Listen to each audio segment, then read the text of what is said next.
Salut à tous, une nouvelle vidéo de mise à l'eau d'un bateau et d'une remise sur remorque, et tout ça en solo, s'il vous plaît. Je passe ici toutes les vérifications d'usage avant de prendre la mer pour se concentrer uniquement sur le sujet. Ces manœuvres en solo demandent quelques préparatifs quand même, en amont notamment l'installation d'un madrier à l'arrière de la remorque pour servir d'appui lors des manœuvres. Pour ma part, ce madrier reste à poste et sert également de support pour mon immatriculation et mes feux de circulation. Allez, c'est parti, je vous fais voir tout ça. Donc j'arrête la remorque lorsque les pneus sont à fleur d'eau pour ne pas tremper les moyeux dans l'eau salée. J'ai déverrouillé le cliquet du treuil et il ne reste plus qu'à pousser le bateau. Voilà, je pousse le bateau de façon à ce qu'il aille à l'op.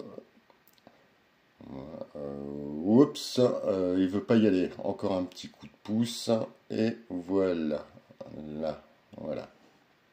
Ici, l'intérêt du madrier que l'on voit à l'arrière de la remorque, et qui est peint en gris, c'est qu'avec le treuil, je vais brider l'étrave du bateau contre le madrier, et pas dans les longerons de la remorque. Ça évite d'abîmer l'étrave, et le bateau est stabilisé grâce à la tension du treuil. Voilà, c'est toute l'astuce, à vrai dire, est là. Reste à monter sur le bateau par la remorque pour éviter de se mouiller les pieds. Très important pour moi, j'ai horreur de me mouiller les pieds. Ça, c'est une vérité absolue. Puis descendre le moteur avec le trim.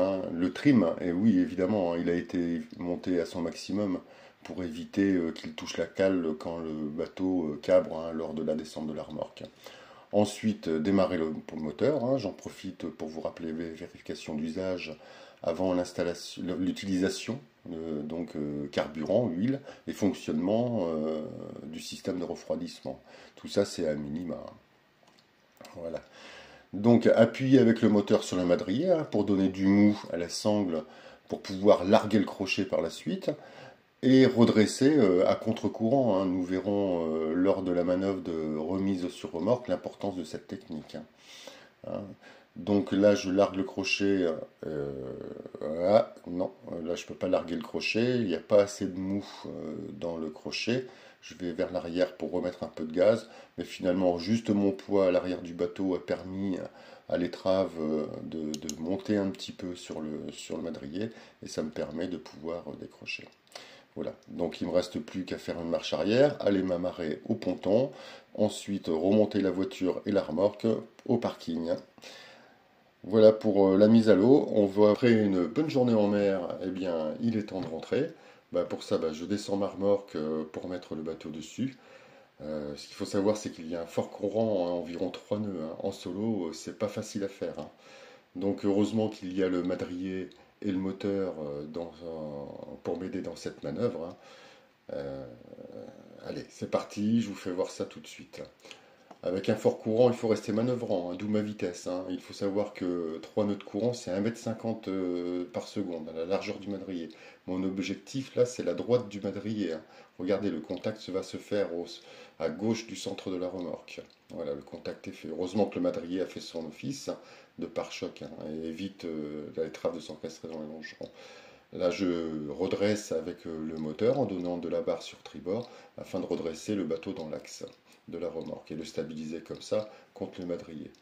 Le moteur toujours en poussée suffisante pour tenir la dérive. Il me suffit maintenant de descendre du bateau pour recaler l'étrave entre les rouleaux et crocheter la sangle du treuil à la cadène. Donc le moteur en poussée, c'est ce qu'il y a de très important. L'étrave dans les rouleaux de l'axe de la remorque. Et là, vous voyez, la manœuvre, elle est stabilisée. Le moteur est en poussée et l'étrave dans les rouleaux. Maintenant, je peux envisager de remonter le bateau suffisamment de façon à ce que je puisse éteindre par la suite le moteur et remonter le trim. Donc là, je vais le remonter on va dire un bon mètre. Voilà, donc après ça, c'est au jugé qu'on voit ça. Mais ce que je veux que vous reteniez surtout, c'est cette poussée moteur sur sur le madrier à l'arrière. C'est ce qui tient le bateau droit. Si vous ne faites pas ça, le bateau se part en dérive à l'arrière et il sera impossible de remonter votre bateau sur votre remorque.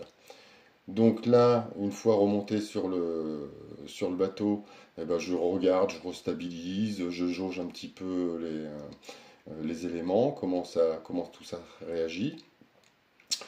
Et bah, l'étape suivante, bah, c'est de couper le moteur, comme je viens de faire. Regardez, voilà, l'arrière du bateau reste quand même suffisamment droit pour que je puisse remonter sans trop de problèmes. Donc bah, je remonte le moteur par le trim, de façon à ce que quand je retreuille, le bateau va se cabrer et que l'arbre d'hélice ne touche pas la cale. Donc là, je descends et la manœuvre est presque terminée. Hein. Donc il ne me reste plus qu'à treuiller le bateau jusqu'à la potence. Hein. Voilà, donc on regarde, voilà, le bateau, on voit que ben, avec les rouleaux qui viennent en maintien, eh ben, le bateau se redresse hein, de lui-même, avec la force sur la sangle. Et voilà, la manœuvre est terminée, il ne reste plus qu'à remonter jusqu'au bout. J'espère que cette vidéo vous a plu, si c'est le cas n'oubliez pas de liker et de vous abonner, à très bientôt.